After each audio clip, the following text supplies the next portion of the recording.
Senhoras e senhores, boa noite. Sejam todos, todas e todes bem-vindos. O 12º Simpósio Jurídico dos Campos Gerais é uma promoção do setor de Ciências Jurídicas da Universidade Estadual do Ponta Grossa, da coordenação do curso de Direito e do Centro Acadêmico Carvalho Santos, com o patrocínio da empresa Cross Formaturas. Para dar início à quarta noite de evento, convidamos para compor a mesa o professor Pedro Falte Manhãs Miranda, doutorando em Direito pela PUC Paraná. Os membros da presidência do CACS, Alex Soares, Beatriz Martinelli, a tesoureira Rafaela Nietzscar e os secretários Pietra Carvalho, Gustavo Zen e João Pedro Miranda. O palestrante da noite de hoje é o excelentíssimo doutor Paulo Brasil Menezes, que abordará o seguinte tema: Fake News nas eleições dentro do contexto tecnológico. Na noite de hoje será feito o sorteio do livro do Dr. Paulo Brasil Menezes. E também, para participar, siga o Instagram do CACS e do Dr. Paulo e compartilhe um story marcando os dois com @. O vencedor também será anunciado ao final da palestra. Lembramos que as perguntas devem ser feitas nos comentários da plataforma para que sejam passadas ao palestrante. Agora eu passo a palavra para que o professor Pedro faça a leitura do currículo do palestrante. Boa noite a todos. O Dr. Paulo é mestre em Direito Constitucional pelo Instituto Brasiliense de Direito Público, com internacionalização acadêmica na Universidade de Granada, da Espanha, e Universidade Nova de Lisboa, Portugal. Pesquisador visitante do Centro de Investigação de Direito Constitucional Peter Haberle, da Universidade de Granada, mestrando em Direitos Fundamentais na perspectiva nacional, supranacional e global, na Faculdade de Direito da Universidade de Granada. Membro da International Association of Constitutional Law, graduado em Direito pela Universidade Federal do Maranhão, com a realização de pesquisas como bolsista de iniciação científica CNPq-PIBIC. Juiz de Direito vinculado ao Tribunal de Justiça do Estado do Maranhão, juiz eleitoral vinculado ao Tribunal Regional Eleitoral do Maranhão, membro da Turma Recursal Regionalizada Civil e Criminal no Estado do Maranhão, membro do Núcleo de Estudos Avançados e Contínuos da Escola Superior da Magistratura do Estado do Maranhão e coordenador do Centro Judiciário de Solução de Conflitos e Cidadania da comarca de Timon. Com a palavra, o palestrante da noite. Bom, boa noite a todos, boa noite a todas. Eu inicialmente gostaria de saudar a professora Maria Cristina pela abertura deste honroso evento. Gostaria de saudar também o professor Pedro Miranda pela leitura do currículo, pelas palavras iniciais, e também não posso deixar de saudar, e com muita alegria eu faço, a correspondência ao convite a mim formulado, por meio do triunvirato, por meio desses 3 alunos que compõem a diretoria do Centro Acadêmico Carvalho Santos, um centro acadêmico que já demonstra a sua grande relevância no direito, em nome do Alex, da Beatriz e da Nicole. São 3 alunos que fizeram contato conosco e gentilmente nos acompanharam durante essa caminhada para que este momento, para que este evento hoje pudesse ter essa aceitabilidade e também essa programação. Então, eu me sinto muito gratificado, me sinto literalmente abraçado pelo carinho de todos os alunos da Universidade Estadual de Ponta Grossa e dos professores, por poder proporcionar esse espaço para que nós possamos hoje, senhores e senhoras, falar sobre um assunto que é muito delicado para as nossas democracias. E esse assunto que é delicado para esse sistema plural de sofisticação social perpassa, portanto, por analisar alguns contextos. E aqui eu já inicio a minha participação hoje demonstrando aos senhores e senhoras o percurso ao qual a nossa conversa se dará. Portanto, vamos tratar das fake news em três conjunturas. A primeira conjuntura é exatamente entender a relação da desinformação com a modernidade. A segunda conjuntura é estabelecer a relação da desinformação com seus aspectos metodológicos. E a parte final, por certo, traçar essa inter-relação das fake news com os seus elementos regulatórios. Por que tratar de fake news no seu contexto tecnológico, fazendo uma abordagem eleitoral ou fazendo uma abordagem necessariamente de sistema eleitoral? Eu não posso jamais tratar sobre eleições e desinformação sem antes estabelecer essa nossa viagem, que não vai se delongar tanto, mas estaremos aí mais ou menos uns 45 minutos, talvez até de 50 minutos, de uma conversa amigável, para que nós possamos aprender um pouco mais sobre essa grande temática. Falar de fake news em eleições pressupõe entender que direitos fundamentais de todos nós, nesta quadra do século XXI, eles se encontram vulneráveis. Mas se encontram vulneráveis por uma série de situações. Uma delas são as fake news.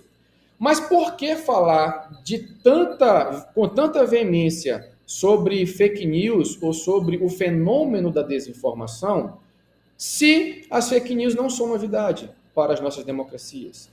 Se as fake news não são originais nos nossos contextos e nas nossas vidas? Por que não? Porque essas fake news, caros alunos e alunas, sempre existiram, desde quando o mundo é mundo. Fake news existiam nas revoltas anteriores.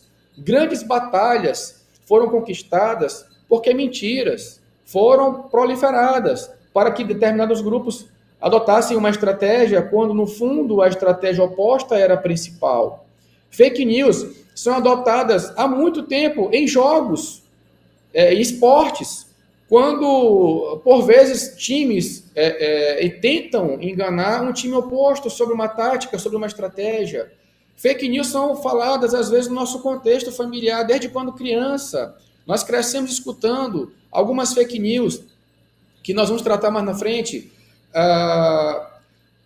Por que não falar que na época, para quem acredita na Bíblia, na época de Adão e Eva, a entrega da maçã pela serpente, de uma forma a desobedecer a Deus naquele momento, a única árvore que não se poderia comer, o fruto que não se poderia comer, e a serpente traz uma outra informação, porque aquilo ali também não poderia ser entendido como uma fake news.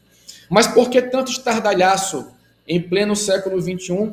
Estardalhaço aqui num bom sentido, porque tanta reverberação no século XXI de elementos outros sobre fake news? Porque existiram, sim, dois fatos democráticos, ou que desestabilizaram, por certo, as nossas democracias contemporâneas, que se iniciaram e se findaram mais ou menos em 2016, e esses fatos mundiais, eles desencadearam toda uma série de discursos ou toda uma série de finalidade discursiva sobre o que é ou não desinformação na atual quadra.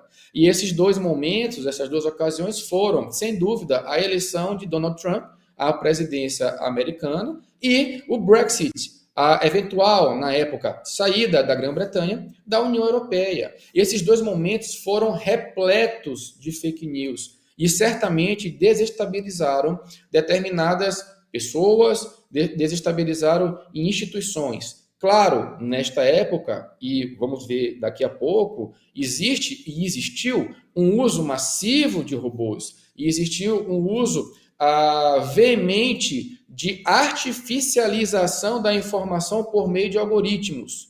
Mas hoje, as fake news também acontecem de forma manual. As fake news também acontecem com disparos individuais. E também vamos tratar dessa temática. Portanto, essa reverberação, essa vocalização se deu por conta desses dois motivos. E, claro, existe um fator muito mais também visível para a grande disseminação de notícias desconfiguradas no ambiente digital, quando nós adotamos e entendemos que o progresso tecnológico, a tecnologia como tema inicial da nossa conversa, veio exatamente a aumentar as nossas relações. A internet, senhores, ela foi inaugurada no nosso mundo mais ou menos em torno de 1950.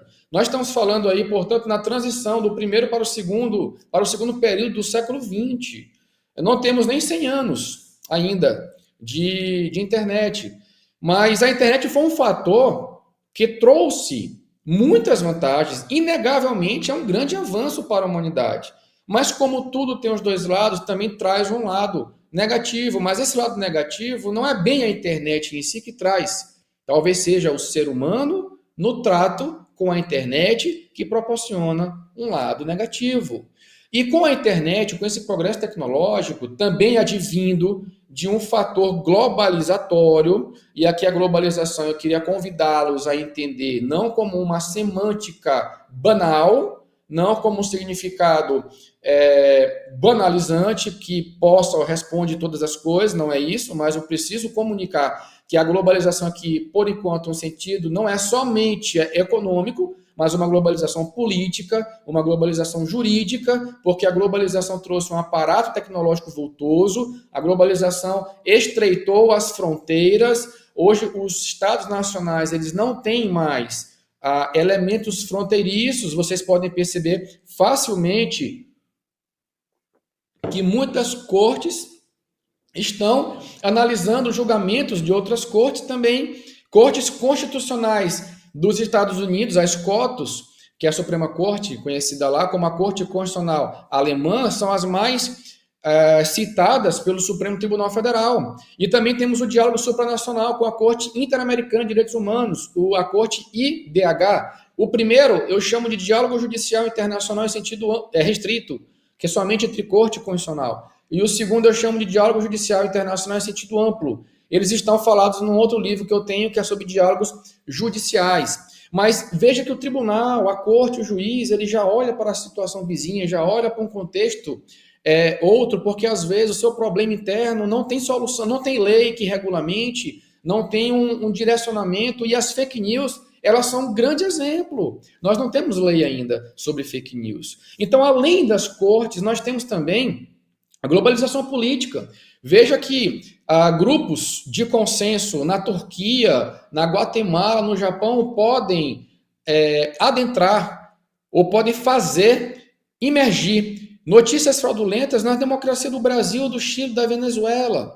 Então, nós não temos mais fronteira. E quem que quebrou essas fronteiras? A globalização. Quando trouxe esse avanço tecnológico, e a globalização ela mais que nos atropela do que nos convida a entrar nas nossas casas, porque precisamos dela.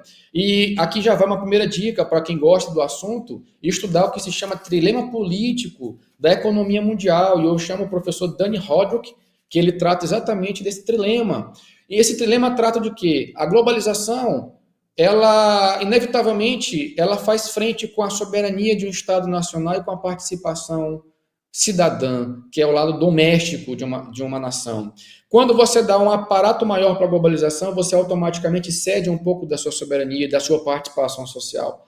Quando você tenta dar um privilégio para a sua participação social, você cede um pouco para a globalização e para a soberania do Estado. E quando você privilegia o Estado, você acaba cedendo um pouco da sua participação da globalização. É aquela velha história de que você cobre a cabeça e o pé fica descoberto. Ou você cobre o pé e a cabeça fica descoberto. Como é que se vive com esse trilema, com esses três elementos convivendo junto e ainda assim sendo atrapalhados por essas notícias que vamos falar e que estamos falando agora com muita vontade para todos. Então, o progresso tecnológico, primeiro fator, ele é desencadeado, pelo elemento da globalização. Mas o que esse fator tecnológico ele produz nesse cenário da atual quadra? Aí vem uma novidade. Se as fake news não são novidade, existe uma novidade que faz as fake news crescerem. E aí esse originalismo ele se instaura. E vocês todos que são alunos novos e alunas novas sabem muito bem daquilo que eu estou falando, que se chama redes sociais. Sim, as redes sociais são inovações do século XXI. Vou desafiar todos vocês a olharem para 10 anos, ou olharem com H 10 anos. Vamos perceber o quê? Vamos perceber que nosso WhatsApp tinha um uso completamente distinto de hoje. Vamos perceber que o smartphone ele não era, talvez, naquela época, tão necessário para todos nós como hoje é. Talvez era conveniente. Hoje se mostra necessário. Então, falar de Instagram, de Twitter, de Facebook, falar de Clubhouse, falar de tantas outras redes sociais que estão aí para nos interferir, para nos ajudar e também para nos piorar, é algo muito novo na nossa sociedade. E é exatamente essas câmaras de eco, como são conhecidas as redes sociais, que fazem reverberar, que fazem proliferar e que fazem exteriorizar em velocidade supersônica toda sorte de informação e todo tipo de desinformação em um espaço público hoje cada vez mais digitalizado. Então, vivemos, portanto, num ambiente completamente virtual. E a professora Nabihah Syed, americana, ela já diz que o nosso ambiente, o nosso habitat, assim como o habitat de um peixe é o rio ou o mar, assim como o habitat de um jacaré é o pântano, ou assim como o habitat de um leão é a floresta, o habitat do ser humano hoje ele é virtual, ele é digital. Somos físicos porque somos matéria, porque nós somos de carne e osso, mas as nossas relações estão na rede, as nossas relações pessoais estão na rede, as nossas relações institucionais estão na rede, as nossas relações profissionais estão na rede. E o nosso ambiente hoje, portanto, ele é um grande ecossistema do discurso online. E esse ecossistema do discurso online, ele necessariamente perpassa pela gestão de rede. E essa gestão de rede que vem da tecnologia é materializada ou procedimentalizada por uma série de redes sociais. Que essas redes sociais, sob o pretexto de informar, acabam sendo vítima e também sendo autores de constantes fake news. E aí, quando a sociedade ela se moderniza, quando a sociedade, por meio desse crescimento tecnológico, globalizatório, das redes sociais, promove uma democratização das falas, promove uma democratização do espaço público, promove uma democratização das vocalizações sociais, ao mesmo tempo também promove uma degeneração do discurso, ao mesmo tempo também promove uma assincronia das falas das pessoas, ao mesmo tempo promove uma heterogeneia sobre as impressões de todos nós. Vou dar um grande exemplo e muito simples para que nós possamos perceber a real interferência. Ninguém precisa ter um celular ou uma rede Wi-Fi em casa para poder fazer isso. Eu posso pegar emprestado um celular simples qualquer de alguém e ir numa padaria da esquina comprar um pão e pegar a rede aberta, o que não é recomendável em canto nenhum se pegar a rede aberta, tá? Mas a pessoa pode fazer isso e aí ela se conecta no mundo todo e pode exteriorizar seu pensamento e pode transmitir um fato e pode exatamente comprometer o seu direito à informação. E aí a nossa sociedade começa a sofrer influxos, movimentos de idas e de vindas de informação e de desinformação. Esse fluxo e esse influxo, ele começa a caminhar nesse espaço cibernético que nós vivemos. É o nosso sistema, é a nossa vida. Estamos totalmente interconectados, a ponto de Timothy Ash chamarmos a nossa vida atual, não mais de aldeia global, mas de uma cosmópole. Vivemos numa grande cosmópole. Essa grande cosmópole é exatamente a união dos estados nacionais, é exatamente a união de interesses da sociedade, é exatamente a congregação de convicções que não estão mais presas a limites geográficos, porque a globalização quebrou essas barreiras, porque a internet quebrou essas fronteiras. Estamos todos envolvidos no mesmo cenário, o cenário público do discurso digital, trazendo até muitas complicações e até muitas instabilidades para que se possa entender onde é ou onde vai, até onde vai, qual o limite da esfera privada dentro da esfera pública no espaço cibernético. Portanto, a globalização, a tecnologia, as redes sociais como novidade, elas disseminam, aumentam de forma exponencial discursos bons e discursos ruins. Como é que nós ficamos? Como é que ficam as nossas liberdades públicas, os direitos fundamentais à liberdade de expressão e de informação? Eles precisam passar, por certo, por um processo de redimensionamento. E esse processo de redimensionamento, ele é um processo que é lento, e é um processo que nasceu lá pós-45, depois da Segunda Guerra Mundial, quando efetivamente as cortes constitucionais nasceram nos nossos mundos. Todos vocês sabem que as cortes constitucionais dos modelos europeus, elas nasceram em razão de uma necessidade de proteger os nossos direitos fundamentais, resguardar a ordem constitucional e garantir a separação de poderes. E eu posso também chamar de Jeremy Waldron para falar de articulação de uma governabilidade. E essa articulação dessa governabilidade perpassa pelas 3 funções do Estado, caminhando de forma conjunta, cada um respeitando os seus limites, estabelecendo aquilo que Montesquieu há muito tempo trouxe de contributo para a nossa vida em sociedade.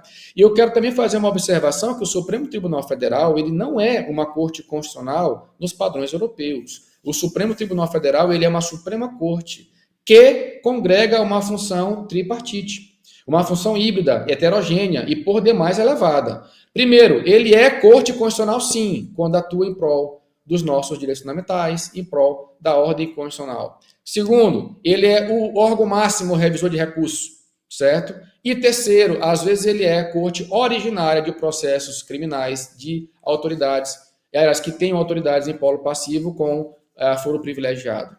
Portanto, o Supremo ora congrega uma função de Suprema Corte, ora congrega uma função exclusivamente ou efetivamente, de Corte Constitucional. Essa é uma observação que eu queria fazer para que toda vez que nós falássemos aqui ou falarmos aqui de Corte Constitucional, Supremo e Suprema Corte, está didaticamente compreendido como sinônimos. Ok. Então, nós temos essa mudança nesses nossos direitos de liberdade de expressão e de informação. Eles não deixaram de existir, mas é claro, é visível que nas democracias atuais, em pleno século XXI, veja só, nas democracias atuais, em pleno século XXI, nesta atual quadra, os nossos direitos fundamentais à liberdade de expressão e de informação sofrem novos tipos de exercício. E esse desempenho desses direitos, hoje em dia abarcados por constantes fluxos nas redes sociais, merecem algumas preocupações de toda a sociedade, principalmente daqueles que compõem a ciência do direito. Por que tem essa nova observação? Porque o ser humano, a sociedade contemporânea hoje, ela passa por um momento de transformação. Ela passa por um momento de um novo comportamento, uma nova retórica. O comportamento humano hoje está envolvido com uma nova retoricidade, como diz John Bender. E essa nova retoricidade traz uma mudança de paradigma no comportamento que você, que está me escutando, e que também eu faço na rede social, nós agimos. Que mudança de comportamento é essa? Nós, ao mesmo tempo que somos invadidos com informações vultosas, nós temos a tendência de passar essa informação, mas essa tendência ela tem que caminhar com um compromisso nosso anterior, de fazer uma fiscalização factual, para que eu possa, a partir daí, repassar ou não uma determinada informação. Então, o nosso comportamento ele muda. Mas por que o nosso comportamento também muda com essa nova retórica do espaço público digital? Porque nós vivemos, e aqui eu começo a minha parte final da vertente da modernidade, nós passamos por uma transição na geração de riqueza das grandes Big Techs. Big Techs, leiam-se, são as grandes empresas, principalmente as que se fundam ou estão consolidadas no Vale do Silício e tantas outras, ou como os professores da Espanha chamam, as companhias tecnológicas. O que é que elas fazem? Hoje em dia, a geração de renda já não vem mais daquele capitalismo industrial do século XIX, século XX. Não vem mais da crescente industrialização. Claro que ainda existe, claro que ainda tem, claro que é muito bem-vinda, mas já não é mais crucial. Nós vivemos uma fase de datificação. E essa fase de datificação, ela sugere um novo modelo de negócio. Portanto, vocês vão ver Jack Balkin falar sobre mercado de ideias. E quando você fala em mercado de ideias, logo as Big Techs injetam nas nossas vidas e nas nossas telas mudanças comportamentais que não percebemos. E essa nova forma de ganhar dinheiro, de monetizar dados ou de trazer renda por meio das nossas condutas, é o que a professora Zuboff chama de capitalismo de vigilância. Então, nós somos, hoje em dia, monitorados no ambiente de rede, que ele não é escuro, ele não é obscuro. O ambiente de rede, ele não é uma terra de ninguém. Ele é completamente possível de ser monitorado. E esse monitoramento acontece da seguinte maneira: a cada vez que vamos na rede, nós deixamos pegadas digitais. Essas pegadas digitais são alocadas por meio dos elementos de mineração chamados de algoritmos e são enviadas para grandes dossiês dessas grandes Big Techs. E aí essas Big Techs, elas sabem das nossas vidas, sabem das nossas preferências, sabem dos nossos gostos. E nós não temos mais, caros alunos e alunas, vontade de internet. Se engana quem quer pesquisar algo e acha que tem liberdade. Na verdade, nós estamos sendo invadidos. Nós estamos pesquisando algo que as grandes empresas querem que nós pesquisemos. E aí ocorre o que eu chamo no meu livro de giro digital.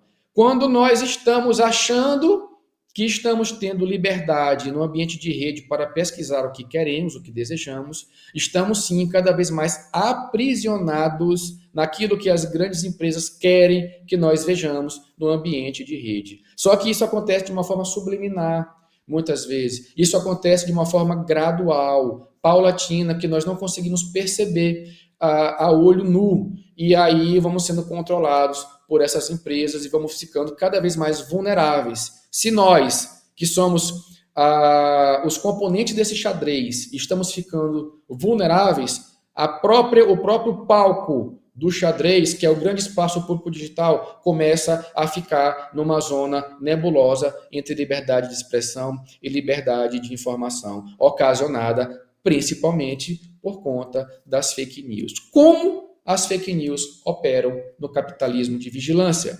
Se o capitalismo de vigilância pega, porque ele me vigia, ele me monitora, ele pega os meus dados e encaminha para grandes empresas, e os dados que eles nos pegam são expostos por nós mesmos por meio de um superávit informacional, é aquela informação a mais, principalmente que nós passamos pela rede, são resgatadas para poder observarmos, então o ser humano passa a ser matéria-prima daquilo que se chama de monetização de dados. Nós somos instrumentos, marionetes de uma geração de riqueza. Estamos oferecendo e dando dinheiro para grandes empresas à custa da nossa felicidade na rede. Então, no fundo, nós estamos sendo aprisionados. Como é que essas fake news elas atuam? Sob 3 perspectivas. Primeiro, elas tratam na fase de prospecção, é prospectar o usuário. Elas querem dar aquelas iscas para que nós possamos olhar uma notícia e visualizar e ler. Segundo, quando acontece isso, vem a fase da seleção. Essa fase da seleção, ela deseja colocar as pessoas em parcelas sociais específicas, de acordo com a conveniência temática de cada um.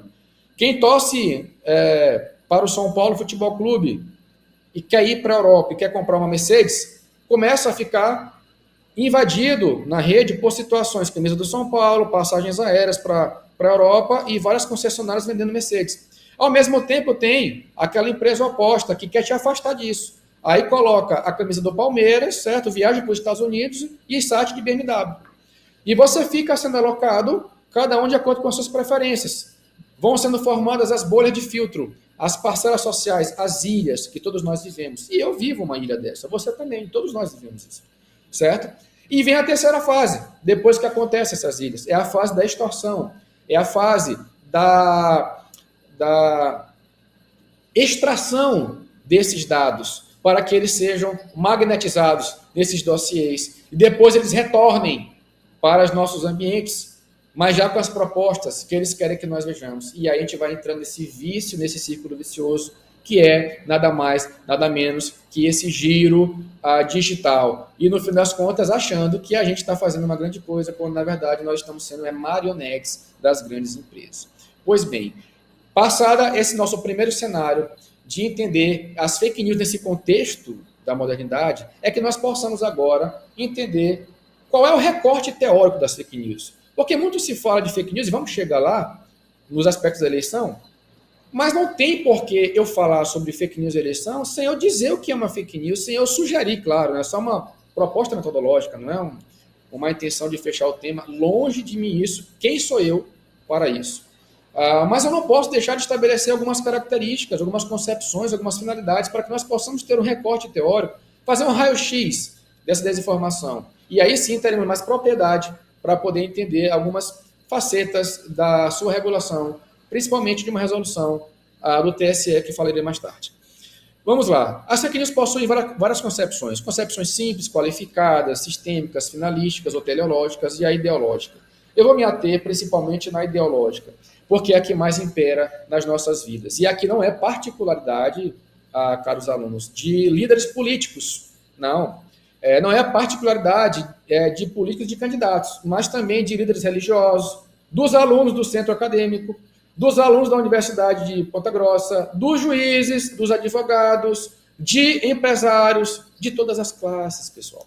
Porque as fake news, e aqui é o primeiro ponto que eu quero estabelecer para todos vocês. Vamos desvincular um pouco que fake news, elas só acontecem no sistema eleitoral. É claro que é muito mais visível no sistema eleitoral, mas existem fake news em vários âmbitos de atuação. Para fazer esse parênteses, eu vou até narrar um pouco. Vamos lá. Existem fake news no mercado imobiliário, para especular imóvel. Existem fake news no mercado de ações, para crescer o valor dos papéis. Existem fake news no mercado da bola, principalmente europeu, que tem a janela de contratação. Né? Por que principalmente europeu? Porque o brasileiro não tem tanta movimentação financeira como tem na Europa. Né? Existem fake news até no mercado de concorrência. O meu produto ele é melhor que o seu, mas para isso não preciso falar que o seu é ruim, eu não preciso mentir sobre o seu produto, mas quando eu faço isso, eu desestabilizo a concorrência. E aí existem fake news na lei do CAD também, né? Repercussão no CAD, desculpa. E existem fake news, senhores, na religião. Se vocês observarem há um tempo atrás aquele desespero no Afeganistão, várias notícias foram divulgadas que cristãos iriam ser exterminados. Ou teriam sido exterminados, até com algumas cenas, mas não foram naquela situação. E, para talvez surpresa de muitos, eu vou trazer 2 exemplos de fake news aqui, que tem a ver com o aspecto lúdico das fake news. O que é que seria a história da vovozinha, do lobo mau ou do bicho-papão, que não é uma fake news? Os pais, nossos pais, por ser uma cultura, nós não estamos recriminando os nossos genitores, inclusive até a mim e algum outro professor ou aluno que também já tenha filho. É cultural, isso é cultural. Mas eu falar para uma criança fazer algo, porque senão o bicho-papão vai pegá-la, isso traz uma repressão. A criança obedece porque ela tem medo de um castigo, ela tem medo de uma represália. O bicho-papão existe, vai pegar a criança? Isso é uma fake news, não é não? Tá, vamos dar um exemplo então, de uma fake news lúdica, que não é ruim, é boa, que não tem repressão. Papai Noel, crianças. Papai Noel. O Papai Noel, a gente quando tem filho, tem que comprar o presente e botar embaixo da cama. A gente tem que deixar a porta aberta, tem que botar um bolo. Você tem que comer o bolo antes de dormir, né? Então, Papai Noel chegou, tem que passar pela chaminé, tem que botar o gorrinho, o bolo tem que ficar comido uma parte, né? Isso é o quê? Isso é uma fake news, pessoas. Mas é uma fake news com intenção benéfica, de mostrar um lado da fantasia para a criança, né? Que depois ela vai descobrir quando ela crescer. Mas não deixa de ser uma fake news. Então a gente já tem aqui um exemplo, olha só que interessante, a gente já tem um exemplo do Papai Noel de outra situação que eu quero passar para vocês, que fake news não é somente mentira. Fake news também acontece com fatos bons, com fatos reais, no caso, que eu vou falar daqui a pouco. Portanto, fechando esse parênteses, de vários casos de fake news, não somente no eleitoral, a concepção mais importante é a concepção ideológica. E essa concepção ideológica, ela se traduz numa frase. Fake news são fake news quando os fatos me são contrários, quando eu não gosto dos fatos, ou quando eles me prejudicam. Mas quando os fatos disseminados na rede, eles são bons para mim, quando eles me agregam, eles não são fake news. E não interessa se agrega a você. O importante é agregar a mim. Isso é a concepção ideológica das fake news. E isso não é particularidade de grupos políticos, de sistemas políticos ou de candidatos à eleição. E isso perpassa por grupos empresariais, por grupos religiosos, por grupos sociais e por grupos acadêmicos também. Ou seja, o professor, quando faz algo que não é legal para você, ele faz uma fake news. Quando ele faz algo legal para você, não é fake news. É a concepção ideológica, é aquilo que me interessa. Isso é a concepção ideológica. Então, isso nós temos que ter em mente. É a concepção mais importante, porque nós manejamos as fake news como queremos. E isso é muito perigoso para desestabilizar as nossas vidas e as nossas democracias. Portanto, além dessa concepção, as fake news trazem algumas características, e vou me ater apenas às duas, sob pena de eu infringir o meu horário e não ficar enfadonho. Quais são as duas principais características das fake news? Claro que vocês sabem que as fake news são dinâmicas, que elas são superficiais, que elas trazem determinabilidade, que elas trazem a decidibilidade, mas eu queria chamar a atenção para duas, que não são tão bem faladas. As fake news, elas têm emocionalidade. Elas não são racionais, elas são emocionais. Elas querem iscar você. O que é isso? Elas querem chamar a atenção do usuário. Elas querem causar uma conexão emotiva na sua mente e no seu coração. Elas querem trabalhar com a neurociência. E quando fazem geralmente com emoções negativas. Porque a emoção negativa tem uma velocidade muito maior do que a emoção positiva. Se algum aluno que me escuta agora tiver uma notícia de que uma grande figura pública, um ator, então uma grande figura aí da cidade de vocês sofreu, infelizmente, uma desgraça, um acidente agora e veio a óbito, eu tenho certeza que essa notícia seria disseminada muito mais rapidamente do que esse mesmo aluno falasse para todos vocês: olha, eu passei no mestrado da minha faculdade, vou começar o mestrado, que é uma notícia muito boa. Quero apostar que a primeira notícia ela teria muito mais visualização do que a segunda notícia. Então, as fake news elas querem trabalhar com o teu emocional. E com o teu emocional de maneira negativa, porque o positivo não tem muito deslocamento. Mas não para aí.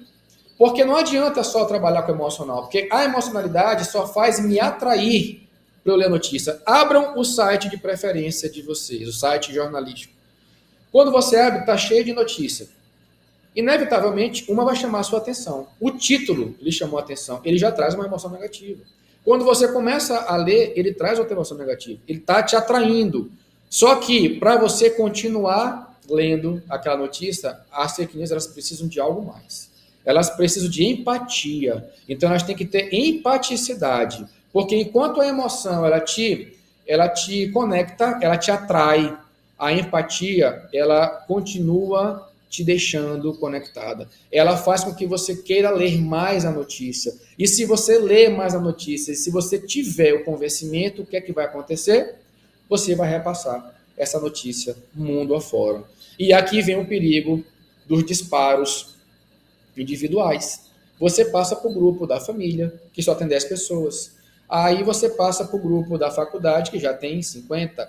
Aí você passa para o grupo de pesquisa, que tem mais 15. Aí você passa para o grupo ali do professor de uma outra faculdade, que tem mais 10. Aí você passa para o grupo do futebol, né, que tem mais 12. Aí passa para o grupo de música, que tem mais 10. Para a vizinha, daqui a pouco você chegou em 100 fácil. Você.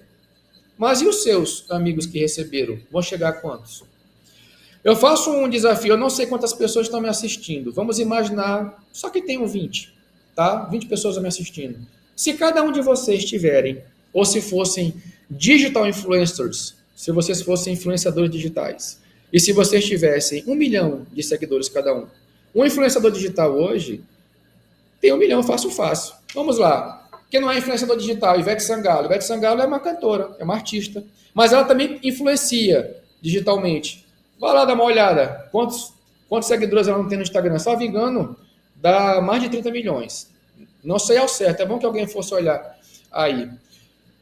Um clique de uma notícia dela atinge 30 e poucos milhões de pessoas. Vocês sabem qual é a quantidade de eleitores do Nordeste?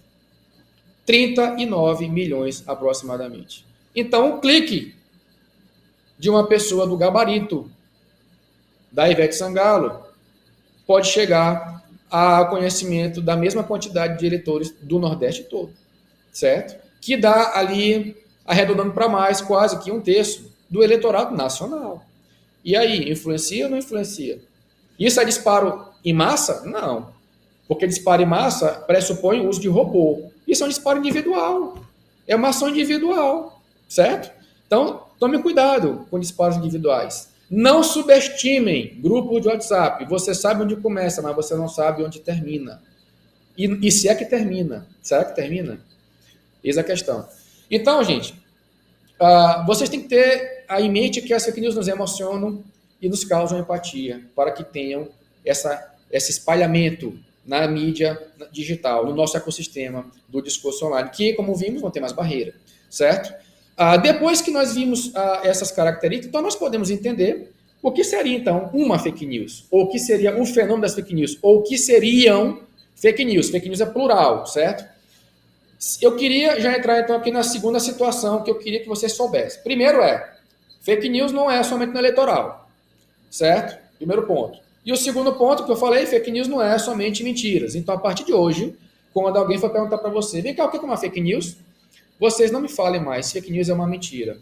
Porque a sua resposta está totalmente incompleta, certo? Vai ganhar 5. Para ganhar 10, vocês vão ter que falar um pouco mais. Né? Vocês vão falar que as notícias elas não são somente notícias mentirosas, mas também podem ser notícias verdadeiras que perpassam por um processo de descontextualização, ou notícias verdadeiras que perpassam por um processo de mudança de conjuntura, que perpassam por processo de manipulação do fato, e aí acabam trazendo uma circunstância a outra. Vocês podem me perguntar, mas professor, se passou por um processo de manipulação, então ela ficou falsa. Ela ficou fraudulenta, ela ficou desconfigurada, mas o fato que se originou é verdadeiro. É verdadeiro. Eu vou dar um exemplo aqui para vocês. Um grande líder religioso, um grande líder político, uma figura superestimada na sociedade, foi para casa e aí passou por hoje em dia em cidades pequenas também é muito mais comum hoje você ter em algumas ruas, algumas feiras, né? E seja de artesanato, seja feiras com frutas e verduras, ele parou o carro e não saiu do carro. Ele só pediu ali alguma coisa para levar para casa, certo? E chega uma pessoa com a sacola para entregar no carro, ele entrega o dinheiro. Só que tem alguém do outro lado da rua olhando, reconhece a autoridade e pega um celular, certo? Começa a fazer um vídeo deslocando as lojinhas que estão atrás desse funcionário e pegando ao fundo uma loja que, em tese, ele não poderia andar. Podemos colocar aqui uma loja de materiais que não seriam interessantes para uma venda para um líder religioso, por exemplo. E aí, esse usuário quer passar a ideia de quê? A ideia de que esse líder religioso comprou algo que ele não poderia comprar. Quando, na verdade, ele comprou foi uma fruta, que, intencionalmente ou não, o próprio usuário não conseguiu pegar o ângulo daquela banca de frutas e coloca nas redes sociais, olha, o líder religioso está aqui comprando um produto.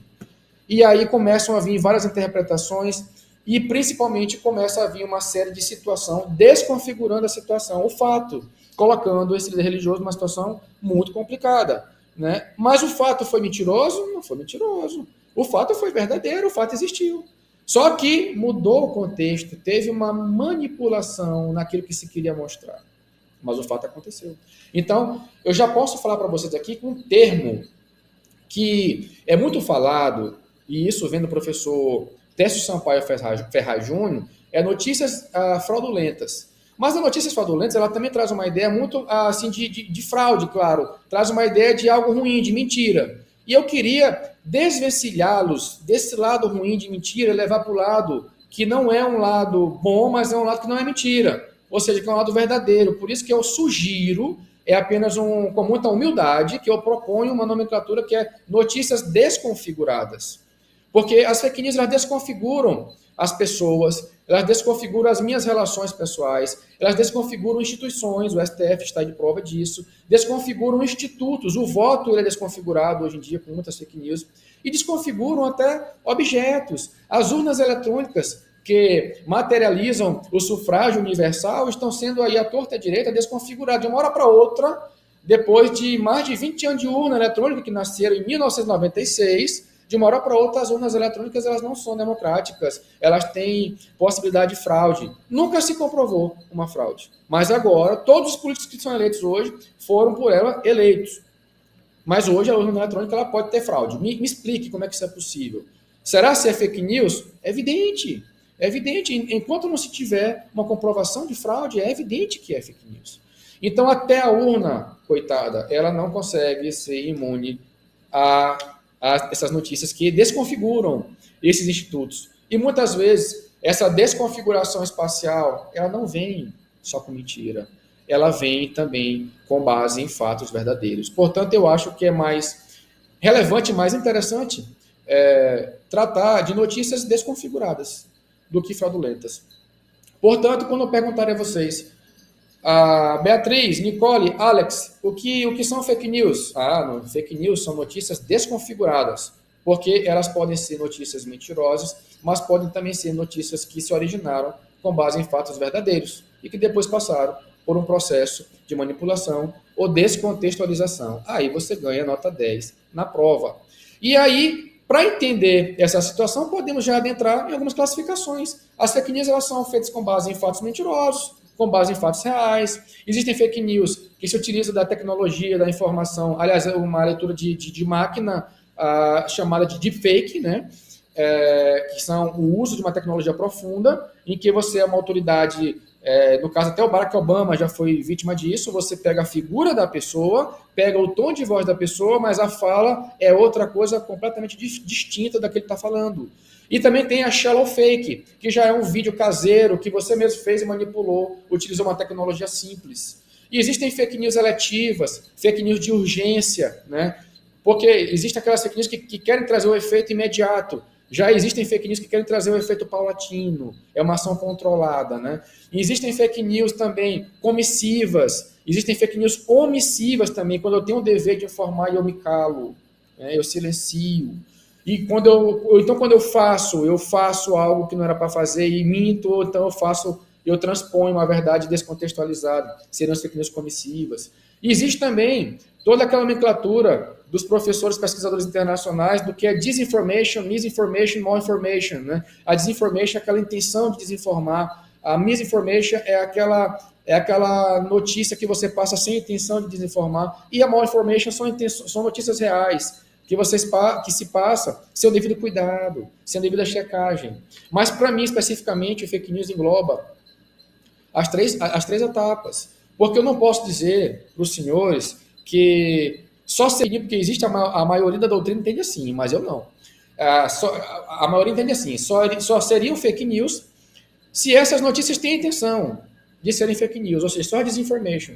Mas se eu entender assim, eu vou nada mais que captar que notícias que nós passamos sem intenção de fraudar, sem intenção de desconfigurar, não sejam conhecidas como fake news. Então, de repente, por algum equívoco nosso, porque nós não fizemos a checagem dos fatos, eu posso desconfigurar uma pessoa, eu posso acabar com a vida de uma pessoa, eu posso acabar com o relacionamento familiar, eu posso desestabilizar a função do poder, eu posso desarticular o STF e vai ficar por isso mesmo porque eu não tive intenção, isso não é fake news? Então, eu não posso coadunar com essa informação. Eu posso entender que, dependendo da situação, uma disinformation traz uma repercussão maior do que uma misinformation. Mas ambas são espécies de fake news. A primeira, a disinformation, fake news deliberadas. E a misinformation, fake news acidentais.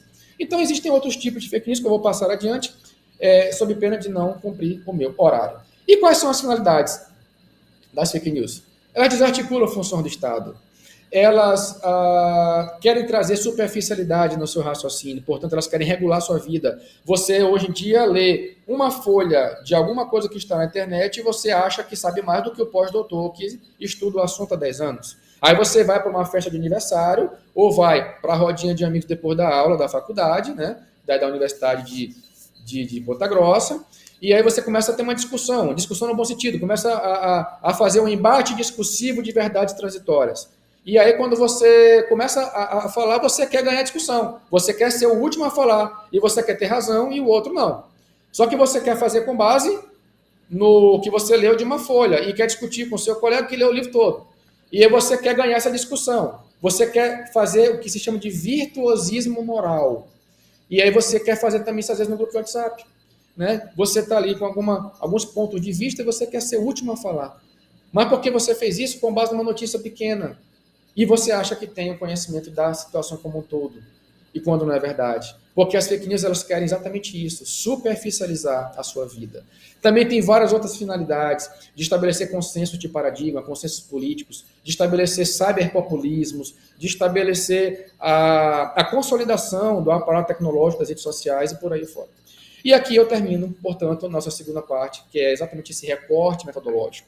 E inicio, ato contínuo, a nossa parte sobre pontos regulatórios. E eu preciso falar, inaugurando essa nossa vertente, da liberdade de expressão e da liberdade de informação, dizendo que as fake news, além de se referirem com a liberdade de expressão, elas têm, na liberdade de informação, também um grande aliado. Por quê? Porque quando eu tenho o meu direito de expressar, de eu colocar para fora o que está aqui dentro, de eu exteriorizar minha convicção, que é a liberdade de expressão, eu posso passar isso adiante. É onde entra a minha liberdade de informação. Eu tenho o direito de informar. Só que as pessoas se esquecem que automaticamente nasce uma contraforça, que é o seu direito de receber a notícia. Também você tem o direito de ser informado. Então eu tenho o direito de te informar, mas eu também tenho que te respeitar, e você tem o direito de ser informado por mim. Então existe um direito fundamental às notícias ilícitas e verdadeiras. Porque se eu passo uma mentira para você, eu não estou te informando. Então, eu não estou preenchendo 100% o direito à informação. Ele está pela metade, porque eu consegui levar algo a você. Mas esse algo não foi verdadeiro. Esse algo foi desconfigurado. Então, você não teve passivamente o seu direito de ser informado. Então, as fake news congregam também muito com a ideia de direito à informação. Ou seja, eu expresso e eu informo, mas eu também tenho que ser informado. Enquanto isso não acontece, o direito à informação ele não se sustenta. Se ele não se sustenta, nós vivemos num espaço cada vez mais nebuloso de ideias que são conflitantes entre si. É por isso, caros, que David Law ele fala que existem direitos genéricos nas democracias. Liberdade de expressão e liberdade de informação está em praticamente todas as lindas cartas de direitos, Declaração Universal de Direitos Humanos, Constituição Americana, as constituições europeias, as constituições normativas, depois pós-45, a Constituição brasileira, portuguesa, espanhola, as constituições da América Latina como um todo, a Corte DH tem vários julgamentos, então liberdade de expressão e informação são direitos e liberdades fundamentais, como estipula o direito francês, inclusive fazem parte de blocos de constitucionalidade. São paradigmas para se averiguar a constitucionalidade ou não de situações ou de aflições jurídicas de lesões às nossas participações. Então, falado sobre essas vertentes de liberdade de expressão e de informação, e se nós temos o direito fundamental às notícias lícitas e verdadeiras, como é que nós podemos estabelecer algo regulatório, um freio a essa situação? Será se podemos conviver em pleno século XXI com aquilo que se chama de liberdade plena? O que é liberdade plena? Liberdade plena é uma liberdade totalmente limitada? Não confundam conceitos. Eu ter plenitude de liberdade não me dá o direito de ter ilimitadamente essa liberdade. As restringas, as balizas, elas acontecem com o nosso convívio social e estão fulcradas na Constituição.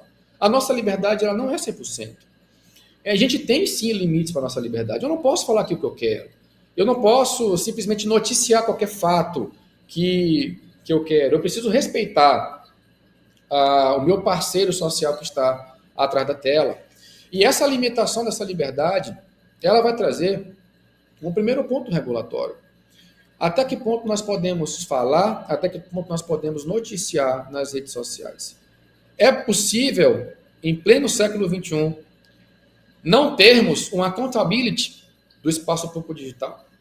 O espaço público digital ele não pode ter crítica, ele não pode sofrer com regulações, e aqui eu quero passar para vocês 3 falácias argumentativas que precisamos vencer para iniciar um processo de debate regulatório. Estamos quase terminando. Primeiro as fake news são problemas complexos, e aí eu vou até trazer uma nomenclatura de Günter Teubner. Já não são mais os hard case networking, já são paradoxos, como fala Teubner, porque são processos tão complexos são as circunstâncias tão complexas ou implexas que uma canetada do juiz não resolve, que o debate é necessário para se resolver entre várias classes sociais e institucionais. E na modernidade, as fake news não são o único problema complexo. Aliás, o que mais tem de complexidade hoje na modernidade são problemas. Porque, segundo Scott Lash, a modernidade ela é autofágica. Ela amanhã já é completamente diferente da de hoje. Ou, como fala o Richbeck, o efeito bumerangue.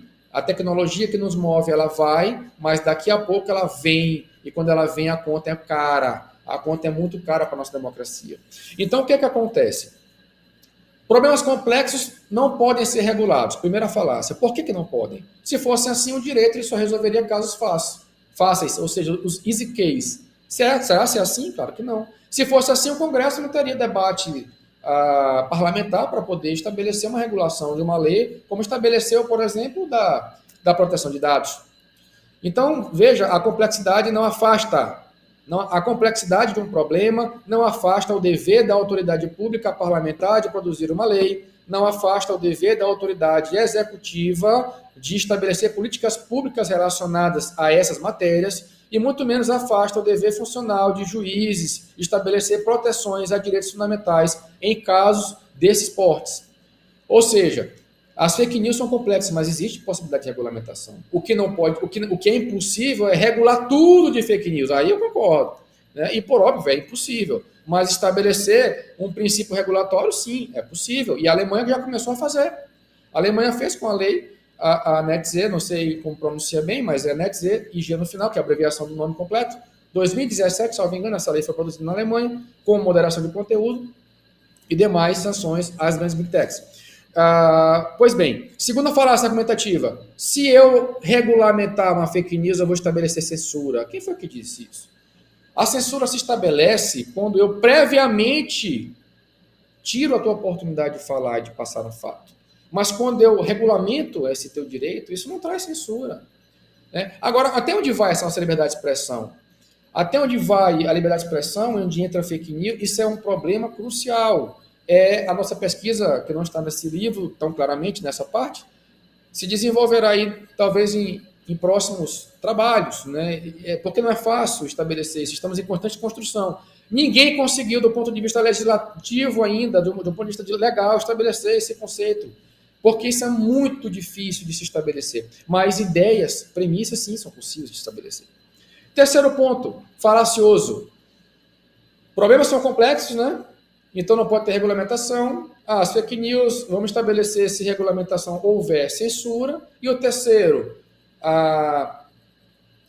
eu não posso mais criticar ninguém. Gente, é um absurdo esse.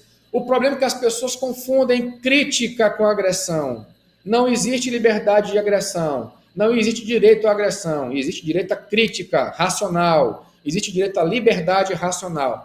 As pessoas, a sociedade precisa entender que não existe direito à agressão, não existe direito a uma lesão, a um bem jurídico, existe direito à crítica. Criticar alguém, criticar uma instituição é estabelecer mecanismos racionais e deliberativos para poder estabelecer um ponto eventualmente negativo para que ele tenha progresso, que é totalmente diferente de estabelecer uma agressão, de proferir xingamentos, de proferir palavras ruins, negativas, contra pessoas, contra instituições. Então, uma coisa é uma coisa, outra coisa é outra coisa. Eu posso muito bem participar do cenário deliberativo, criticando um centro acadêmico, sem agredi-lo.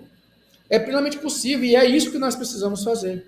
Então, vencidas essas batalhas argumentativas, precisamos, então, de regulamentações. Como é que se regulamenta? A lei. Né? A lei é um ponto crucial, é um marco inicial, e o nosso parlamento está de parabéns, que tramita o projeto 2630 no Congresso sobre a lei das fake news. Né? Mas, veja só, como é que se regula? É o Estado que vai regular? São as grandes big techs que vão regular? Ou eles vão regular numa espécie de colaboração? O que diz a Alemanha é que a autorregulação regulada seria o mais interessante. O que é isso? É levar para as grandes empresas a autorregulação. A regulação, desculpa, ou seja, a empresa regulamentando os seus usuários. Isso é uma autorregulação. Facebook, Instagram, Twitter, todos eles têm políticas e diretrizes que você assina quando você entra. Essas diretrizes que você assina quando você entra, na verdade, é uma governança privada, como Jack Balkin fala. Essa governança privada que as redes sociais estabelecem com os usuários é um início de regulação. Mas elas não podem ser ao alvedrio do Estado, porque senão as Big Techs fazem muito mais ainda do que querem. Ao mesmo tempo, o Estado não tem um aparato tecnológico rápido, célere, com um custo mais brando para poder fazer isso. Portanto, a União... E outra coisa, aí se o Estado sozinho fizer, sim, de fato ele pode ser muito perigoso para poder desrespeitar o teu direito fundamental. E aí sim, a governança privada com a fiscalização do Estado seria um evento mais relevante, ou conhecido como co-regulação, que é a mesma coisa que autorregulação regulada. As grandes empresas regulam os seus usuários por meio de uma governança privada, que Jack Balkin assim chamou, e aí se chama de autorregulação, mas essa autorregulação ela é fiscalizada pelo Estado, ou seja, é uma autorregulação regulada pelo aparato estatal. E isso sim seria o que tem de mais moderno hoje em procedimentos no direito digital mundial. Mas não para por aí, porque você e outras instituições podemos ter o nosso papel, e aqui eu já entro quase numa parte final da nossa palestra. Qual o seu papel de cidadão? Você precisa fazer o que Ronald Dworkin fala no seu livro Is Democracy Possible Here? É possível democracia aqui? Esse livro trata de uma parceria democrática, de entender a democracia como uma grande enterprise, como uma grande empresa. E nós somos sócios desse grande empreendimento, então temos que fazer a nossa parte. Fact-check, vocês têm que checar os fatos. Você tem agências vultosas hoje de checagem de fatos. E não é só uma. Ah, mas quem vai checar esses checadores? Nós temos hoje mais 10 agências de checagem de fatos. Se as 10 estão falando a mesma coisa, será crível que todas elas estão pendendo para o mesmo lado? Então veja que o processo já está muito mais denso, muito mais maduro de checar a verdade factual. E você só pode passar algo depois que você checar. É a sua parte enquanto cidadão. Qual é a parte do executivo? Eu defendo aqui, professores Pedro e professora Maria Cristina, que o poder executivo tem que estabelecer uma disciplina nas escolas públicas e privadas. Educação midiática, literacia de mídia. Nós temos que fazer como a Finlândia faz. Nós temos que colocar as crianças desde agora a entender um pouco mais o que é conviver no ambiente de rede, porque elas já estão convivendo no ambiente de rede, mas estão convivendo sem nenhuma educação para tanto. E daqui a 20 anos, daqui a algumas décadas, esse preço ele vai ser muito caro para a nossa democracia. Não temos como consolidar ou chegar a uma democracia consolidada com pensamentos de evitar uma literacia de mídia. Se assim continuarmos, vamos viver em democracias fraturadas ou fragilizadas dentro de um espaço público digital completamente descentralizado. Portanto, isso é muito importante. O legislativo ele está aí fazendo a lei. E o judiciário, meus caros? O judiciário ele tem uma função residual, uma função secundária. O judiciário não pode dizer o que é uma fake news. Ele vai fazer o que então? Ele vai proteger o teu direito fundamental que está dentro de um problema de fake news, dentro de uma controvérsia judicial que envolva fake news, ele vai proteger aquele teu direito fundamental que está fragilizado naquele momento. Isso que o judiciário tem que fazer. Mas ele não vai, em nenhum momento, dizer o que é fake news. Ele não pode fazer isso. Por que ele não pode fazer isso?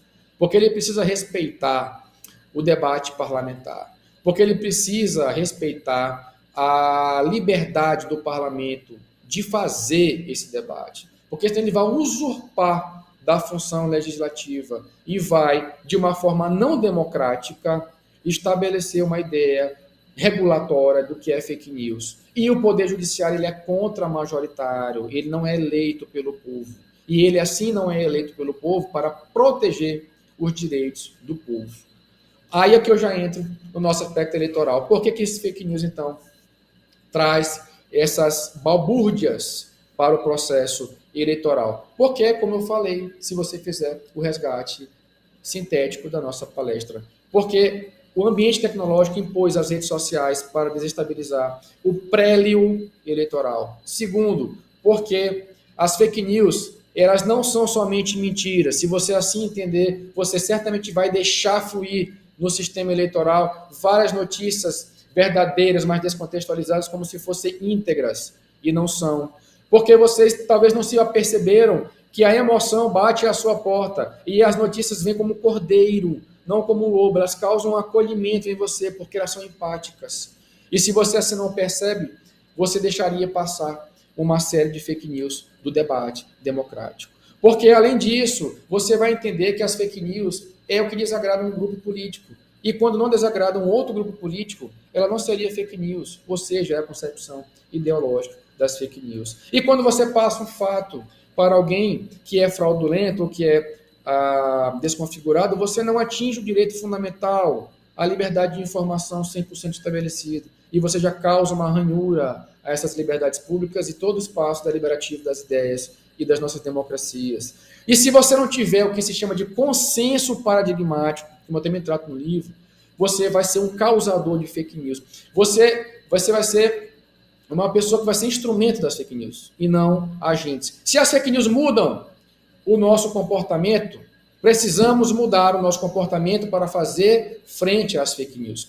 O consenso paradigmático é isso, é um ponto de inflexão da nossa emoção e um ponto de reação da nossa razão. Precisamos ter racionalidade no discurso para poder vencer esses obscurantismos democráticos que acontecem com as emoções, que acontecem com uma carga grande de fake news despejada no espaço público digital. Mas aí vem as eleições, vem os disparos em massa, vem os disparos individuais e vem o TSE tendo que estabelecer a sua função. O Tribunal Superior Eleitoral não pode, como de fato ele não fez, ou seja, ele não poderia ficar assistindo as fake news desestabilizar o cenário público, trazendo malefícios para eleições, e aí a gente pode citar de 2018, a eleição presidencial, de braços cruzados. O que é que o TSE fez? O TSE, nada mais, nada menos, que injetou na resolução 23.610 a regulamentação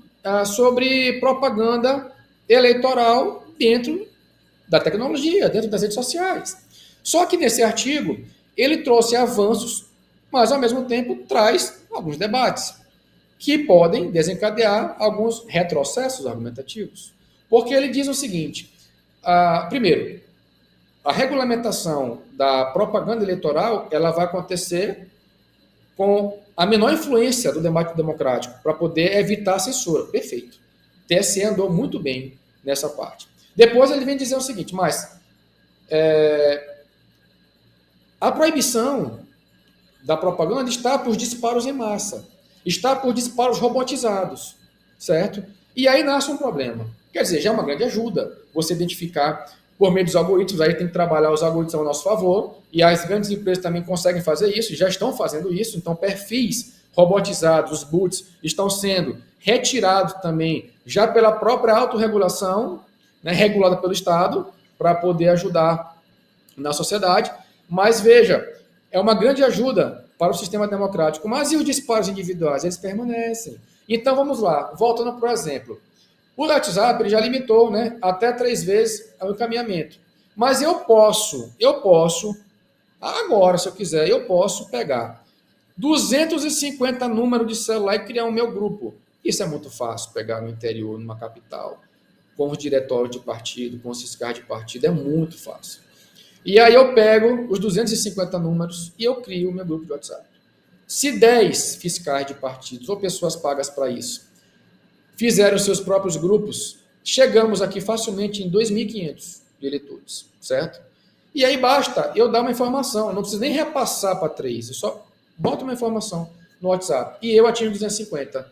Só que são 10 grupos, são 10 pessoas, nós 10 ao mesmo tempo, com um clique atingimos 2.500 eleitores. Aí eu falo para vocês, tá, isso em nível de Brasil é muito pouco, mas se você pegar vários e vários partidos com vários e vários fiscais e eles fazem isso, isso pode chegar a um número vultoso. Mas se nós fôssemos focar em contextos menores, porque o TSE, claro, as fake news elas dão uma interferência maior em contextos gerais de eleições para presidente, mas se nós não podemos deixar de observar os contextos para prefeitos e vereadores dos municípios pequenos do Brasil afora, principalmente no Nordeste.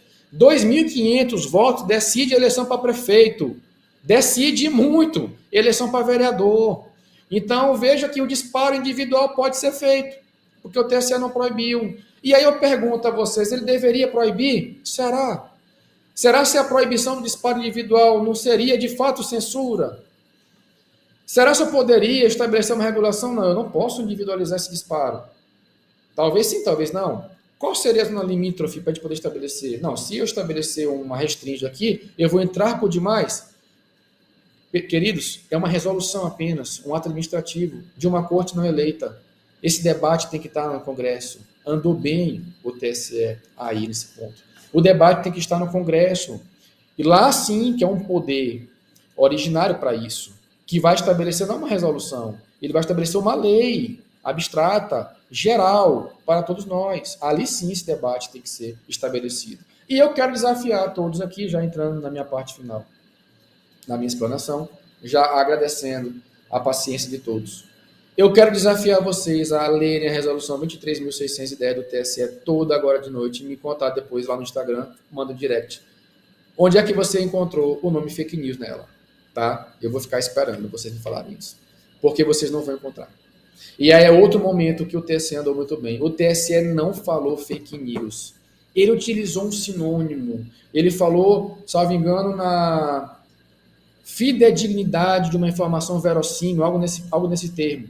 Certo? Então, ele não quis falar fake news. Porque se ele falasse fake news, ele estaria, como ato administrativo, regulamentando um caso, uma fake news, que ninguém sabe do ponto de vista legal até o que é fake news. Nós estamos falando aqui o que é fake news, notícia desconfigurada, sobre a perspectiva de liberdade de cátedra acadêmica. Mas em regulamentação geral, abstrata, lei, não tem isso ainda. Então o TSE não tinha que falar e não falou, e agiu muito bem em não falar. Só que aí traga uma crítica. Nesse mesmo artigo ele coloca que essa notícia fidedigna ou verossímil tem que ser razoavelmente assim. Aí pronto, aí atrapalhou completamente, porque o que é razoável dentro de um caso concreto? Aí os advogados têm um prato cheio para poder colocar dúvida no magistrado, de dizer que um caso ou outro foi ou não foi razoável. Estabelecer a dúvida contra a razoabilidade de uma fidedignidade de uma notícia pode levar exatamente o magistrado a, na dúvida, ter que julgar improcedente uma demanda. Então, é aquele ponto. O TSE, quando quis avançar, ele não pode mais avançar porque ele depende de um debate parlamentar. E, ao mesmo tempo que ele quis fazer algo, ele teve que respeitar o valor democrático. Nisso que respeita o valor democrático, ele acaba deixando uma lacuna para que discussões continuem trafegando no sistema eleitoral. Mas é claro e inegável que só por proibir disparos em massa já foi de grande valia para as nossas democracias e para as nossas eleições, porque os robôs, quando são identificados, eles já são fruto de proibições, certo? E aí, pessoal, para terminar, nessa resolução 23.610, quando assim trouxe essa decisão de trazer dúvida, essa situação de dúvida para o magistrado, nós precisamos ter o cuidado, tá, senhores? Vocês que vão estagiar com magistrados, ou vão ser um dia, não coloquem nos seus julgados, nos seus despachos, nas suas decisões, o nome fake news.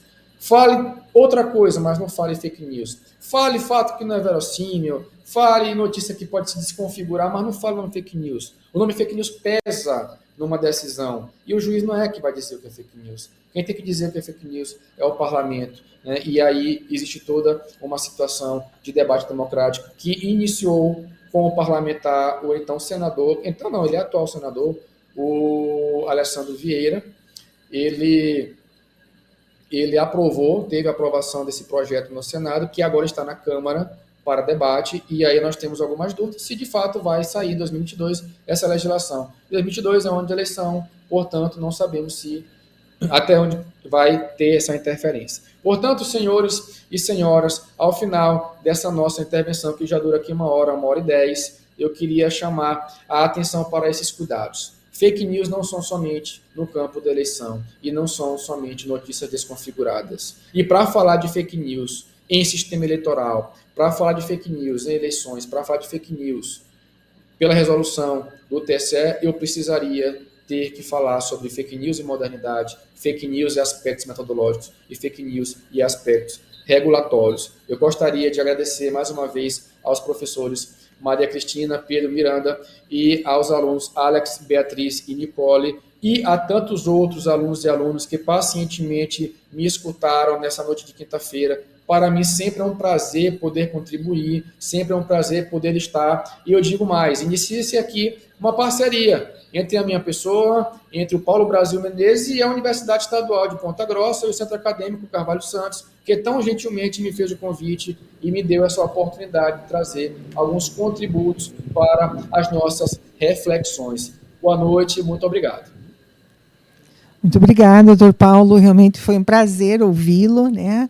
Conhecê-lo, mesmo que virtualmente, e que essa parceria continue, né? Continue aí para os próximos simpósios, para, de repente, algumas aulas, de repente, um passeio para conhecer aqui o Paraná e também conhecer a nossa UEPG, né? Que é um prédio, inclusive, muito bonito, né?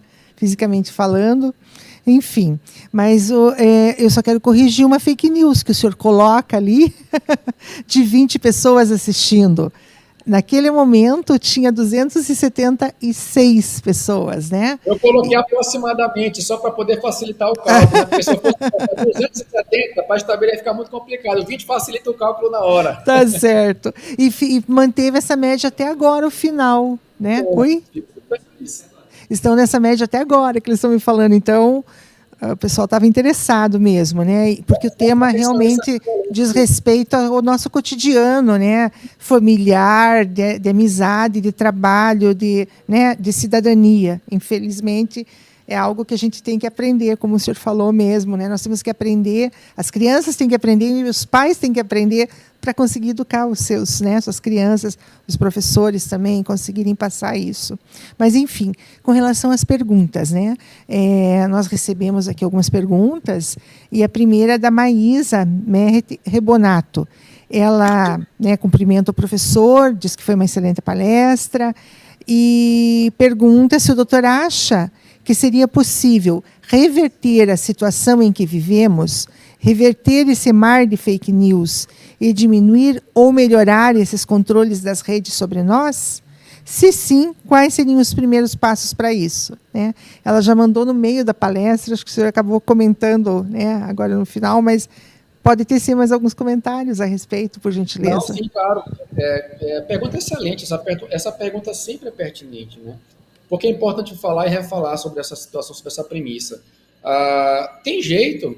Claro, tem jeito. Se eu falasse aqui que as fake news não tem jeito, aí vocês poderiam já ir embora, porque a gente já teria rendido aqui a bandeirinha branca.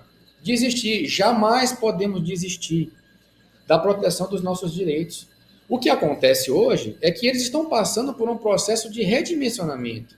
Antigamente nós não falávamos nem passávamos fatos em internet por redes sociais, eram jornais escritos, né? Os famosos gatekeepers tradicionais, certo? Antigamente nós víamos os telejornais, hoje nós vemos redes sociais, blogs e toda sorte de informação. Então, se isso mudou nossa vida, nosso comportamento, nosso direito, nós precisamos mudar a regulação para fazer frente a isso. Claro, existe sim uma forma de resistir, de mudar essa ideia. Professor, existe uma forma de resolver 100%? Não, eu não posso falar isso. Agora eu posso lhe dizer que existe forma, sim, de diminuir ou de, pelo menos, contingenciar essa ordem, ou desordem informacional com uma ordem regulatória. Qual seria o passo, né? Falei aqui, o passo nosso pessoal, principal, sempre checar os fatos. Se nós podemos checar os fatos sempre, ser algo de interno nosso, de dentro para fora, só com isso a gente já consegue estabelecer uma grande contenção de fake news no espaço público. Outra coisa, o parlamento fazendo a lei, porque vai trazer garantia de cumprimento mais ainda dessas fake news. O Poder Executivo estabelecendo cargas horárias nas escolas públicas e privadas obrigatórias pelo MEC, nessas atividades de educação de mídia. E outra coisa, fazendo cursos profissionalizantes também para os adultos. Porque quando mais a gente se educa, mais a gente tem esse freio para as fake news. Eu tenho certeza que todos vocês, a partir de agora, vão se policiar. E não façam mais o que muitas vezes pessoas fazem, desculpa, na rede social, no WhatsApp. É mandar uma informação e depois pergunta, pessoal, procede? Se não, aí você já com 50% de chance de uma fake news, estabelecer uma desinformação. Então, se você tem na dúvida, não mande. Não mande. Na dúvida não se propaga nada, só se propaga quando você tem certeza. Ah, mas eu não tenho certeza, eu tenho quase certeza, essa informação está imprecisa. Ela pode ser fake news ou não. Então, se ela pode ser, se ela está imprecisa, se eu não sei a precisão, então eu não propago. O Poder Judiciário ajuda não usurpando o debate político democrático, e sim protegendo o direito fundamental seu naquela demanda. Essas são as atitudes. Aí, claro, existe a parte regulatória específica. São as empresas manejarem os seus regulamentos, são as empresas manejarem os seus algoritmos para que eles consigam ser, para que eles consigam identificar os perfis robotizados e assim retirá-los, para que eles consigam identificar aquela notícia falsa, notificar seu usuário para poder tirar, remover conteúdo. Isso tudo vem com o trato tecnológico, estabelecer aquilo que pode ser chamado até de um compliance informacional. O que seria um compliance informacional? Programas de integridade de mídia, programas de integridade do espaço público digital. Agora, esses compliances, por óbvio, passam pelo comportamento social individual das pessoas, passa pelo comportamento das instituições, passa pelo apoio da tecnologia para utilizar os algoritmos a seu favor e passa também pelo acobertamento de uma lei que nos próximos meses, se Deus quiser, virá ao Brasil. E aqui eu já até parabenizo o Congresso, porque são poucas democracias no mundo que estão com essa vontade legislativa de fazer essa lei. Portanto, eu creio que a pergunta por esses caminhos estão já parcialmente, se não totalmente respondidas. Doutor Paulo, muito obrigado pela resposta.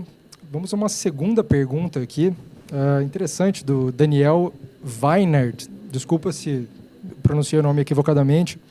Gostaria de saber se o senhor conhece o livro do ex-general da KGB, Mihail Paceba, sobre a desinformação. E se o senhor tem algo a dizer sobre o trabalho do Serviço Secreto Soviético na mídia do Brasil no século XX e suas repercussões na atualidade.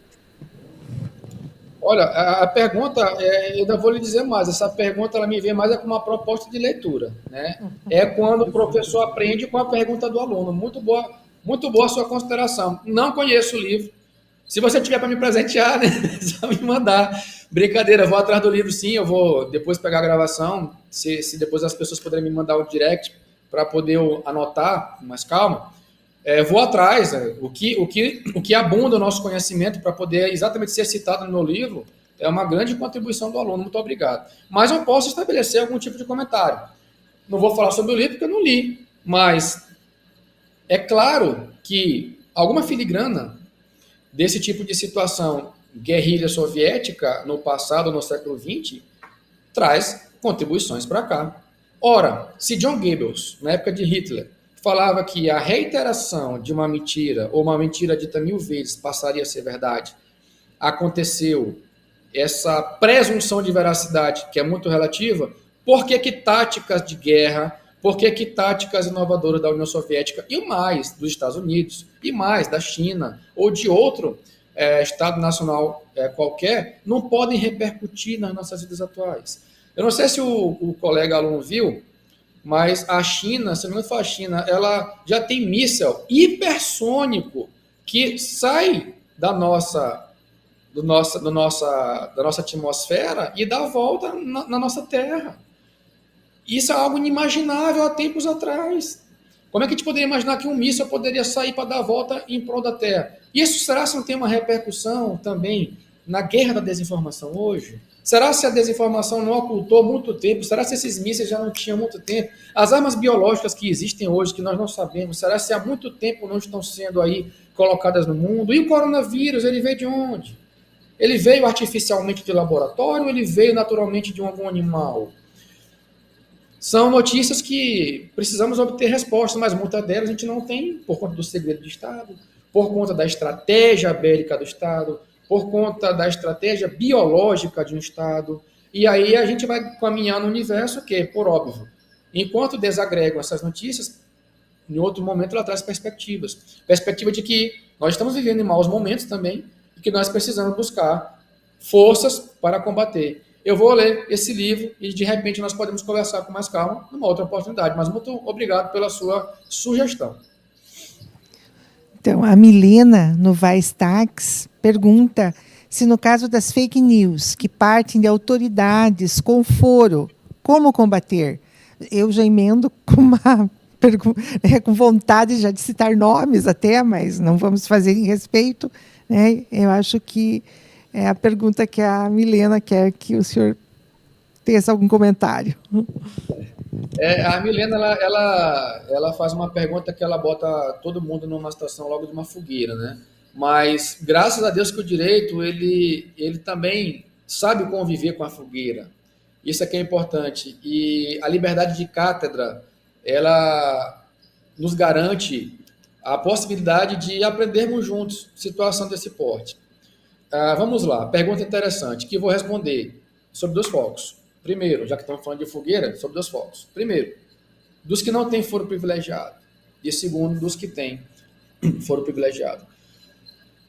O tratamento jurídico de uma fake news, ela tem implicações, ou pode, né, o tratamento jurídico, né, ele pode ter implicações em várias searas do direito.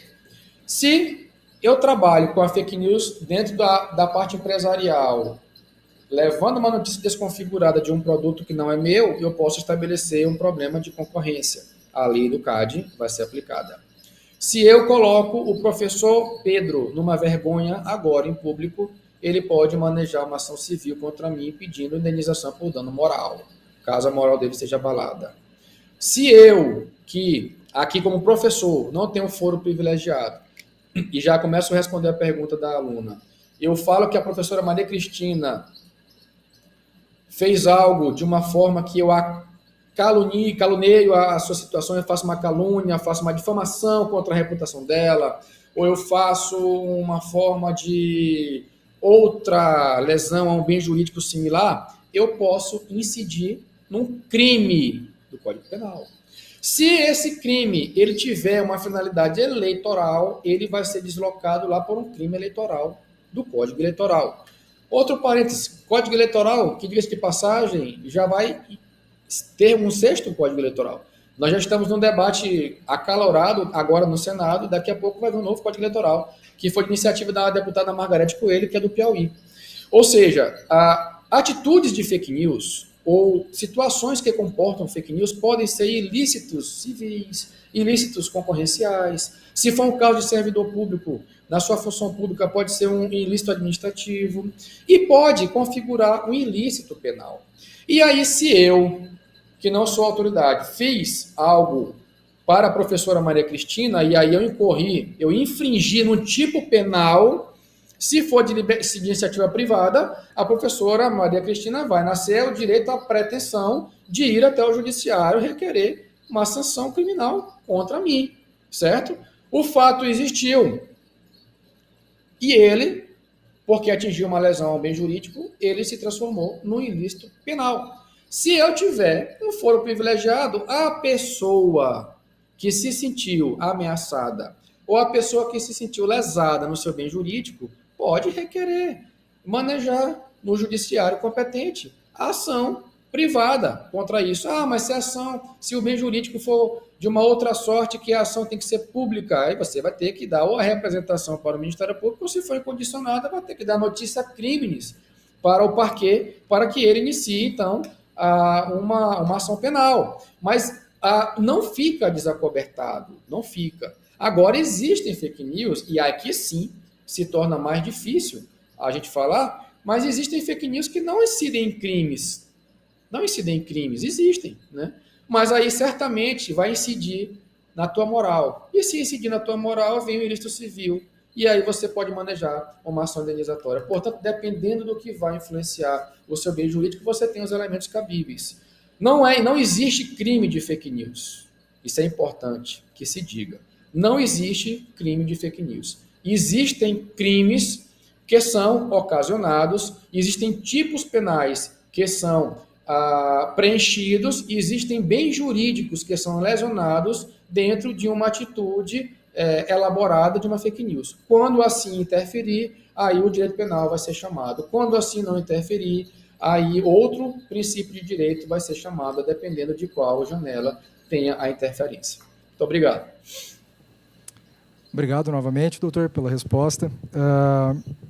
Só complementando, né, porque é um assunto que particularmente é bastante caro em relação quando mexe com a política e atualmente parece que se tornou a determinados tipos de política quase ontológico, né, essa disseminação de fake news. Eu lembro de 2 casos em específicos, a MP 1068, né, um dia antes do 7 de setembro, que, meu Deus, aquilo bizarro. E também o doutor estava falando, né, não existe o tipificado a fake news, mas recentemente na nova Lei de Segurança Nacional foi vetado, né, o artigo 359-O, que tipificava ali promover ou financiar campanha ou iniciativa para disseminar fatos que sabe inverídicos e que sejam capazes de comprometer a rigidez do processo eleitoral. Então, é interessante como, de fato, infelizmente, as fake news parecem ter se imiscuído em um tipo de política, infelizmente, antidemocrática, né? E daí vem a pergunta também, que eu já aproveito para colocar, da aluna Gabriele dos Santos, em que ela diz: boa noite, eu gostaria de primeiramente parabenizar pela palestra brilhante, esclarecedora. Na verdade, o doutor também já fez alguns comentários sobre isso, mas eu gostaria de saber, na visão do doutor, qual é o papel das fake news na crescente do negacionismo científico, evidente no Brasil e no mundo. E eu também coloco aí, né, esse negacionismo político mesmo, democrático, enfim, que infelizmente, diante de um governo que deveria combater uma pandemia, acaba, infelizmente, se colocando a favor dela e contra o seu combate. Então, gostaria também de ouvir um pouco mais disso e, se eu não me engano, é a última pergunta e depois podemos nos encaminhar, então, para os finalmente. Ok. Inicialmente, essa situação da MP 1068, que exatamente iria fazer referência também à Lei de Segurança, foi aí uma tentativa de fazer com que as fake news continuassem caminhando da forma como estão até no ano que vem, no pré-eleitoral. Porque eles não estavam naquele rol que excepcionalizava a proibição. E aí teve a devolução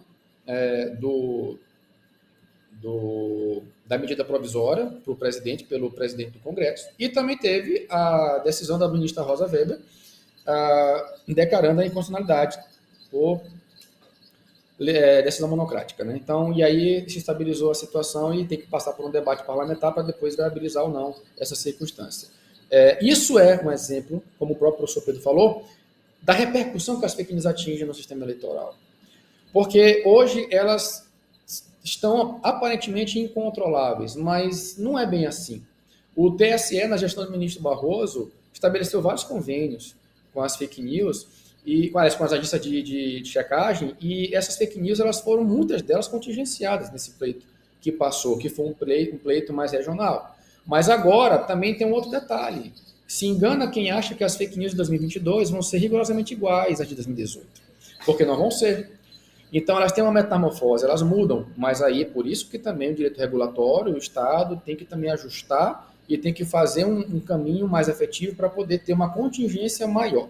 No que tange a pergunta que foi relacionada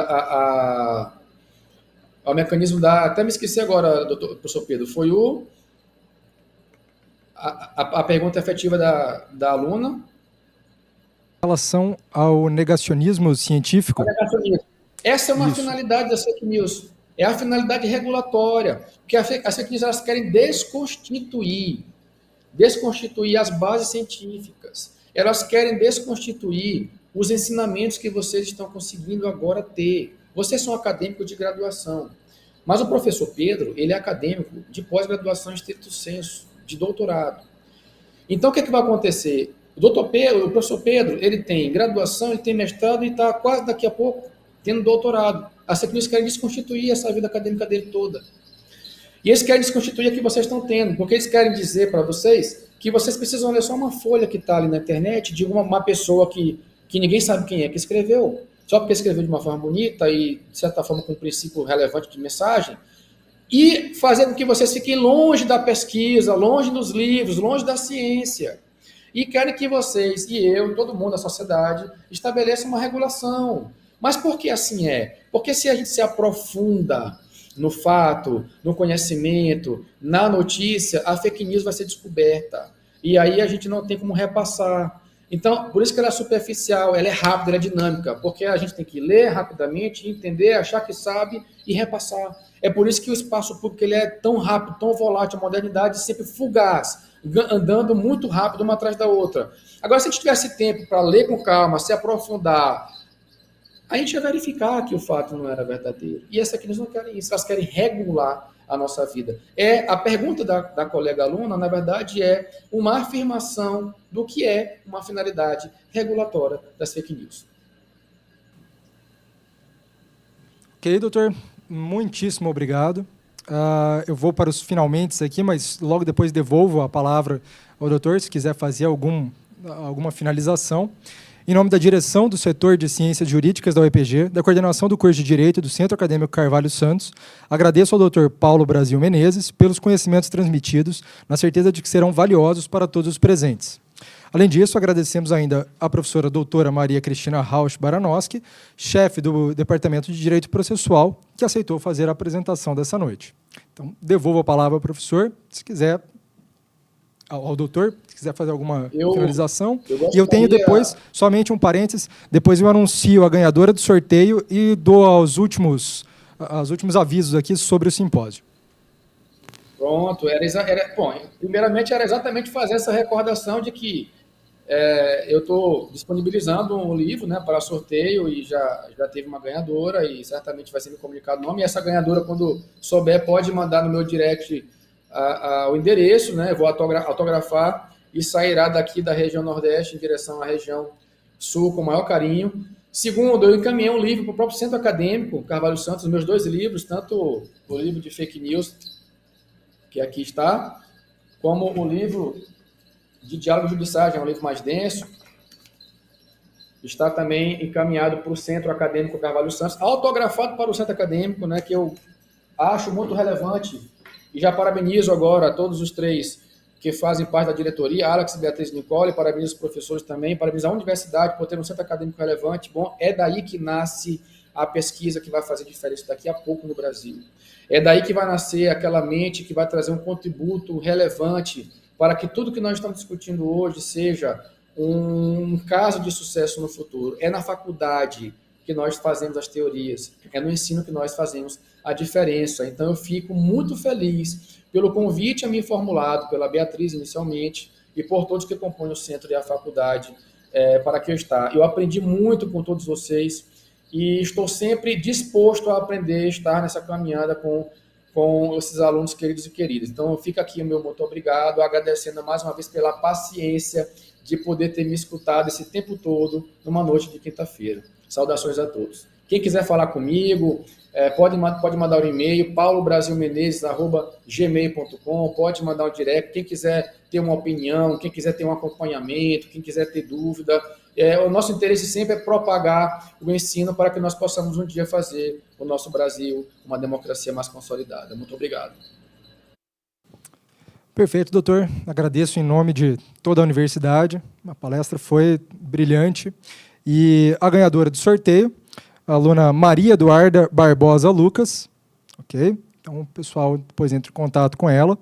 A programação do simpósio continua amanhã, às 8h30, com a mesa redonda através do link já enviado via e-mail aos inscritos. E no período da noite, teremos a última palestra dessa edição do simpósio, nesta mesma plataforma, às 19 horas, com o Dr. Rafael Badio de Luca abordando o tema Banco de Dados Criminal Multibiométrico, um direito fundamental do suspeito da prática de um crime. Uma boa noite a todos e até amanhã. Obrigado.